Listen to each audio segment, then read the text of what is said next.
In 1561, a man was carried into a public square in Istanbul and slowly lowered onto a sharpened wooden stake. He didn't die immediately. That was the point. The pole had been measured, angled, positioned with deliberate care. Not to kill fast, but to keep him alive for as long as possible. Around him, a crowd gathered. Not soldiers, not officials.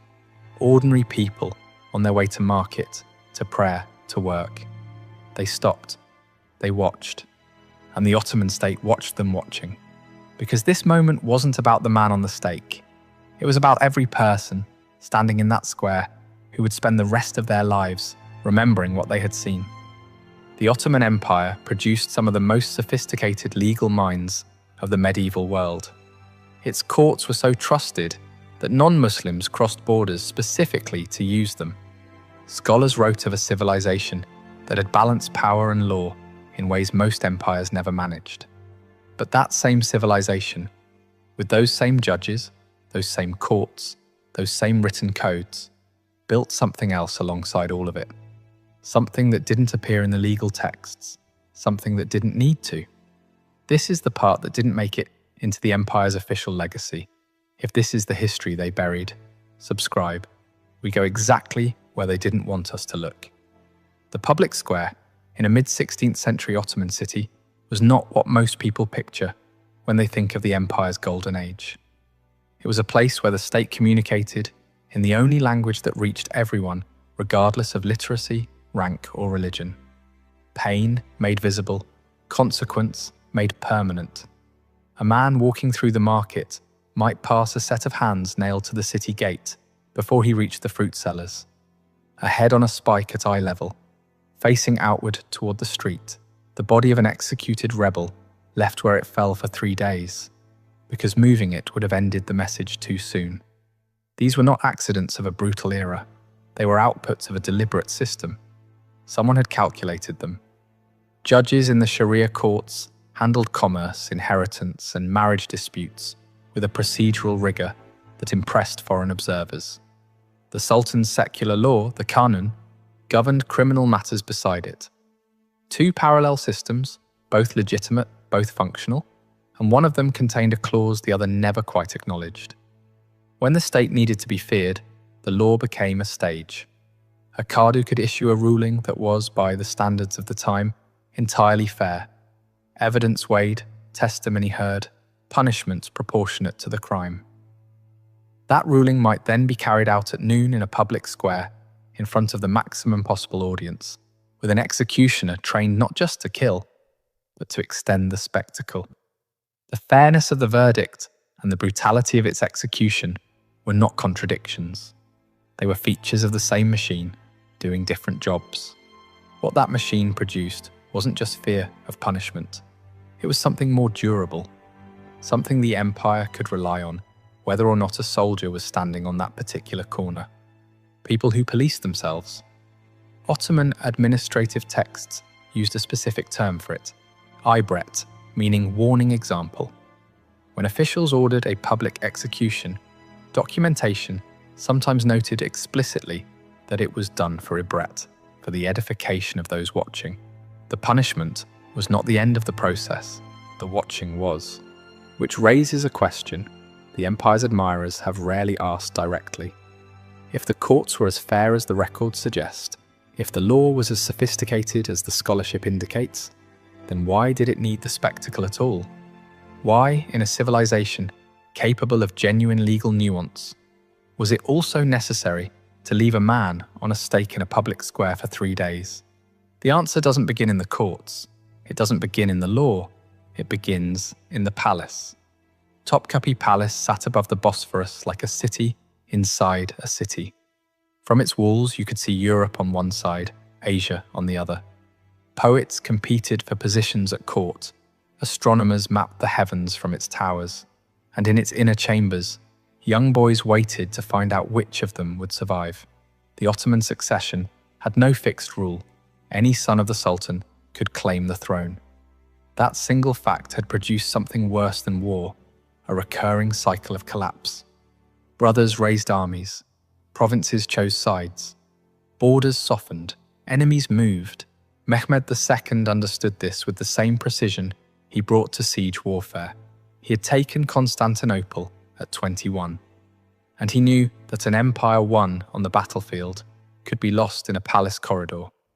So he did something no ruler before him had been willing to put in writing. He made it law. The text is blunt in the way that only documents written by men with absolute power can be. Whichever of his sons inherited the throne was legally permitted, encouraged, to kill his brothers, not as punishment, not for any crime, simply for existing. The justification was a single line. The order of the world required it. For decades it worked. Successions that would have collapsed into civil war were resolved in a single night. The empire held its borders. Campaigns continued uninterrupted. From the outside, the system looked like stability. From the inside, it looked like a countdown. Because every prince in Topkapi was now both a potential sultan and a potential corpse, and the distance between those two outcomes depended entirely on which of his brothers reached the executioners first. The palace became a place where proximity to power was proximity to death, and where the men who survived long enough to rule had done so by operating in an environment of permanent, calculated threats since childhood. Then came 1595. Mehmed III ascended the throne in January of that year. His father Murad had left behind an empire showing strain at every edge, Persian pressure in the east, Habsburg resistance in the west, and inside the palace, a harem that had produced an unusual number of surviving sons, 19 of them. Within days of Mehmed's accession, the order was given. All 19 brothers were to be executed. The oldest was in his mid-teens. Several were still infants. Royal blood could not touch the ground, so they were strangled, each one individually, with a silk cord. The bodies were wrapped and buried before the official mourning period for the previous sultan had ended. The court observed both events simultaneously. Grief for the father, silence about the sons, but here is the detail that gets left out of most accounts. The mothers of the executed princes were not removed, not punished. They were loaded onto a boat within the week and transported across the city to the old palace, where former concubines and retired harem members were housed. They arrived carrying nothing. They would never return. This was not cruelty. This was procedure. And it reveals something the law of fratricide almost obscures by being so extreme. Because while everyone watched the 19 brothers, the silk cord, the infants, the scale of it, something else had been operating inside that palace for decades. Something the men who wrote those laws had not accounted for. The harem was not what European observers described when they came home with stories of veiled women and forbidden rooms. Those accounts said what their audiences wanted to hear. What the harem actually was, functionally, structurally, politically, was the operational centre of the most powerful empire on earth. And by 1595, it had been controlled for 60 years, not by the Sultan, by his mother. The office had no formal title in the early years, no written mandate, but by the mid-16th century, it had one, Valide Sultan, and the women who held it had built a form of power that the Kanun name, for all its ruthless precision, had never once addressed. Because the men who wrote it had never considered them a threat, they were wrong. Because in the same decades the fratricide law was being applied with mechanical efficiency, the Valide Sultans were doing something the law had no mechanism to stop. They were choosing which son became sultan in the first place. Her name was Hurrem. She arrived at Topkapi as a slave, taken during a raid on a Ruthenian village sometime in the 1510s. No family connections, no political allies. Nothing the Ottoman system recognized as power. Within 15 years, she had rewritten what power meant. Hurrem became the legal wife of Suleiman the Magnificent, the first concubine in Ottoman history to receive that status. She moved out of the harem into apartments adjacent to the Sultan's own quarters, breaking 2 centuries of protocol in a single relocation. She conducted her own foreign correspondence. Polish ambassadors wrote to her directly. She wrote back in her own name. and she outlived every rival who had been better positioned when she arrived. The Grand Vizier Ibrahim Pasha had been Sulayman's closest companion for 15 years. He had commanded armies, negotiated treaties, dined with the Sultan so regularly that foreign visitors assumed he was untouchable. In 1536, he was strangled in his sleep inside the palace. Ottoman records show only that the relationship between Ibrahim and Hurrem had been hostile for years, and that Sulayman signed the order. That was the first one. The second was more complicated. Sulayman had an older son from a previous concubine, Mustafa. By every account the sources preserve, he was the most capable of Sulayman's sons, experienced in administration, popular with the Janissaries. The army wanted him. The provinces respected him. By the 1550s, he was the obvious successor, and the Ottoman establishment knew it. Hurrem's sons were younger, less tested, and politically weaker. In 1553, Sulayman summoned Mustafa to his military camp in Anatolia. The charge was never formally recorded, something involving contact with the Safavid enemy, a suggestion of treason. Mustafa arrived at his father's tent. He walked inside. The executioners were already waiting. He was strangled with a bowstring. The Janissaries who had served under him wept openly in the camp. Several units refused orders for days. A revolt broke out in Anatolia, led by a man who claimed to be Mustafa's ghost. That detail alone measures the scale of what his death meant to the people who had been counting on him. None of it changed anything. Hurrem had died 2 years before Mustafa's execution, which means the machinery she built kept running after she was gone. Her son Selim eventually took the throne. The historians who came after called him Selim the Sot. His reign is defined largely by what didn't happen. The woman who maneuvered him there left no official record of having done any of it. That is not an accident. Ottoman imperial chronicles were written by men employed to document the state's glory. Hurrem appears in them as a wife, a builder of mosques and soup kitchens, and a women's hospital in Jerusalem. The political architecture she constructed over 3 decades appears only in its outcomes, the deaths recorded, the official reasons given. The corridor between the two left deliberately blank, but the outcomes were visible to anyone inside the palace who was watching, and there were women inside Topkapi who had been watching very carefully.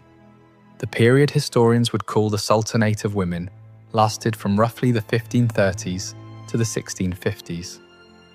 During that span, the mothers and senior women of the imperial harem exercised direct influence over succession, appointments, and foreign policy that no official Ottoman document was designed to record. What made it possible was structural. The café system that confined princes also confined their mothers alongside them, which meant that the woman who raised a future sultan spent years, sometimes decades, as his only consistent political advisor, his only window into palace dynamics, his primary interpreter of everything happening beyond the sealed door. By the time a prince was brought out to rule, his mother was the only person in the empire he trusted without reservation. That trust was the lever, and certain women knew exactly how to use it. Kösem Sultan arrived at Topkapi around 1604 during the reign of Ahmed I. She was Greek by origin, likely from the Peloponnese. Like Hurrem before her, she had no inherited position, only proximity and what she did with it. She became the favourite of Ahmed, bore him several sons, and when Ahmed died unexpectedly at 27, she was suddenly the mother of the most viable candidates for the throne. She administered the empire as regent, twice, for 2 different sultans. She removed grand viziers with the same procedural efficiency the Kanun name applied to princes. She managed the treasury during military crises that would have paralysed a less experienced administrator. Foreign ambassadors who wanted access to the Ottoman court learned quickly that the most direct route ran through her. She was, by any functional measure, the ruler of the empire for significant stretches of the early 17th century. In 1651, she was strangled in her own chambers. Her killer was her daughter-in-law. Turhan Sultan had spent years subordinate to Kösem, while the older woman retained effective power despite her own son now sitting on the throne. The tension had been building in plain sight. Foreign ambassadors reported it. Courtiers tracked it. Several senior officials had already begun quietly signalling which side they intended to stand on when the moment came. The moment came on a September night. Kösem was found hidden behind a curtain in her apartments. She was strangled. Some accounts say she fought. The sources that record it do so in language that is brief and procedural, the same register the chronicles used for everything else that was not supposed to have happened. What followed surprised everyone who thought they understood how the palace worked. Turhan didn't consolidate power the way Kösem had. She withdrew from direct governance within months, retreating into the ceremonial role the Valide Sultan position had originally been designed to occupy. She funded the restoration of fortresses on the Dardanelles. She commissioned mosques. She left the running of the empire to men she chose but did not publicly control. The most consequential of those men was Köprülü Mehmed Pasha, appointed Grand Vizier in 1656 at the age of approximately 70, on the condition, which he stated openly before accepting, that he would answer to no one's interference, not the courts, not the harems, not the Sultan's favourites. He was given the authority he demanded, and he used it to execute, by most estimates, several thousand officials, officers, and political opponents in the first years of his tenure. The empire stabilised. His son succeeded him as Grand Vizier, then his son-in-law. The Köprülü family held the position across multiple appointments spanning decades, producing a sequence of capable administrators who kept the Ottoman military and treasury functional during a period when the palace itself was incapable of providing consistent direction. The system that Mehmed II had designed around a single, absolute, irreplaceable ruler was being sustained by a family of Albanian administrators operating on inherited authority. And the Sultan was a child, because while the Sultanate of Women was reshaping the palace interior, something else had been quietly transforming the institution that held the entire military structure together. The Janissaries had started as a force of enslaved soldiers with no family ties and no loyalty except to the Sultan. Taken young through the Devshirme, the periodic levy of Christian boys from Balkan provinces, they were converted, trained, and absorbed into an elite corps that owed everything to the Ottoman state and nothing to any external allegiance. No fathers to avenge, no lands to inherit, no interests except the Sultan's interests. That was the theory. By the 17th century, they owned shops in the bazaar. They had guild connections. Their sons joined their units automatically, bypassing the Devshirme entirely. They had become, over the course of a century and a half, exactly what the system had been engineered to prevent: a self-perpetuating institution with inherited loyalties, economic interests, and the military capacity to determine who sat on the throne. Several sultans had seen what was happening. Several had tried to address it. The results were instructive. In 1622, the Janissaries deposed Osman II. Osman was 19 years old and had spent his brief reign trying to build an alternative military base, recruiting Anatolian and Syrian troops, reducing the Janissaries' central role, planning reforms that would have dismantled the corps' accumulated privileges. He had been too direct about his intentions. He had moved before the groundwork was solid. The Janissaries seized him before he could leave the capital. They dragged him through the streets to the Edikuli fortress, the Seven Towers, used historically to imprison foreign ambassadors and enemies of the state. What happened to him there was not quick. The method the sources describe was chosen deliberately, designed to invert the humiliation Osman had intended for the corps. He was 19 years old. His successor, Mustafa I, had already been deposed once before Osman's reign and was brought back out of the cafes to fill the vacancy the Janissaries had created. He lasted less than a year before being removed again. The sequence, deposition, imprisonment, retrieval, removal, happened so quickly that the official chronicles struggled to maintain the fiction that any of it had been orderly. What it demonstrated was something the fratricide law had never anticipated, that the mechanism for removing a sultan didn't require the silk cord or the legal apparatus of succession. It required soldiers willing to act, a population accustomed to watching power change hands without explanation, and a court that had learned over generations to absorb the fact of violence without publicly registering its cause. The fratricide law had spent a century and a half producing sultans who were isolated by design, young by circumstance, and dependent on whoever controlled access to them. The cafes,